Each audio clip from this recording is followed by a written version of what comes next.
Godson Public School, Number 6, Surapet Main Road, Thirumal Nagar, Chennai 600099, Tamil Nadu.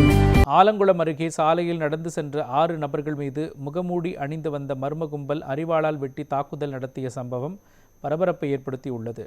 Tenkasi மாவட்டம் ஆலங்குளம் அருகே உள்ள நெட்டூர் கிராமத்தின் பிரதான சாலையில் நடந்து சென்ற சிலர் மீது முகமூடி அணிந்து வந்த கும்பல் அரிவாளால் வெட்டி சரமாரியாக தாக்குதல் நடத்தியது. இதில் 6 பேருக்கு கை கால்கள் உள்ளிட்ட பகுதிகளில் அரிவாள் வெட்டு விழுந்தது. அவர்களை அங்கிருந்தவர்கள் மீட்டு ஆலங்குளம் தாலுகா அரசு மருத்துவமனைக்கு சிகிச்சைக்காக அனுப்பி வைத்தனர்.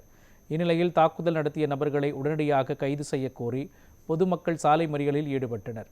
தகவல் அறிந்து சம்பவ இடத்தில் வந்த டிஎஸ்பி கிளாட்சன் ஜோஸ் பொதுமக்களுடன் பேச்சுவார்த்தை நடத்தினார். மர்ம நபர்களை பிடிக்க உரிய நடவடிக்கை எடுக்கப்படும் என அவர் உறுதியளித்தார்.